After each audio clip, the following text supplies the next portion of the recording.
Judges chapter 7. Then Jerubbaal, that is, Gideon, and all the people with him, got up early and set up camp by En Harod. The camp of Midian was north of them, by Givat Moreh, in the valley. Adonai said to Gideon, "There are too many people with you for me to hand Midian over to them. Because I don't want Israel to be able to boast against me, we saved ourselves by our own strength. Therefore, proclaim to the people, anyone who is anxious or afraid should go back home, while we stay here on Mount Gilead." 22,000 men returned, but 10,000 remained. Adonai said to Gideon, "There are still too many people. Have them come down to the water, and there I will screen them for you. If I say of anyone, 'This one is for you,' he will go with you. And if I say, 'This one is not for you,' he won't go with you." So he brought the people down to the water, and Adonai said to Gideon, "Put to one side everyone who laps up water with his tongue, the way a dog does, and put on the other side everyone who gets down on his knees to drink." 300 men lapped, putting their hands to their mouth. All the rest of the men got down on their knees to drink water. Adonai said to Gideon, "I will use the 300 men who lapped water to save you. I will hand Midian over to you. Let all the others go back home." So they took the provisions and the shofars of the people. Then he sent all the men of Israel away, each to his tent, but the 300 men remained. The camp of Midian was in the valley below. That night Adonai said to him, "Get up and attack the camp, because I have handed it over to you. But if you are afraid to attack, go down with your servant Purah, and after you hear what they are saying, you will have the courage to attack the camp." So with his servant Purah, he went down to the outposts of the camp.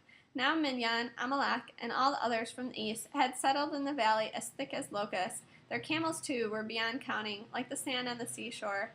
Gideon got there just as a man was telling a comrade about a dream he had. "I just now dreamt that a loaf of barley bread fell into the camp of Midian, came to the tent, and struck it so hard that it overturned the tent and knocked it flat."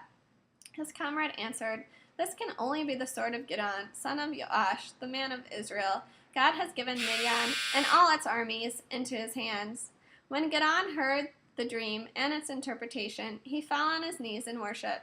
Then he returned to the camp of Israel and said, "Get up, because Adonai has handed Midian's army over to you." He divided the 300 men into 3 companies. He put in the hands of all them shofars and empty pitchers with torches in them.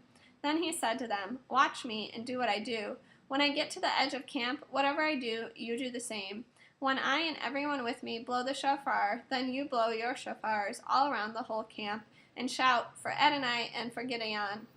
Gideon and the 100 men with him arrived at the edge of camp a little before midnight, just as after they had changed the guard.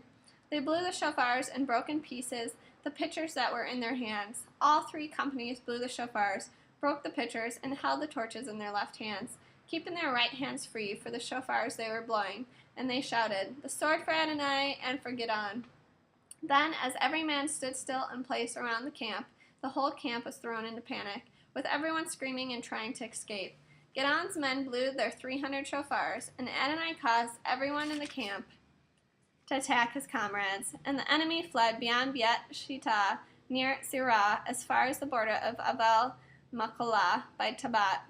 Then men of Israel were summoned from Naphtali, Asher, and both regions of Manasseh, and they pursued Midian. Gideon sent messengers through all the hills of Ephraim with a message, "Come down and attack Midian, and capture the rivers before they get there, as far as Bet Barah and also the Yarden." So all the men of Ephraim came together and seized the rivers as far as Bet Barah and Yarden.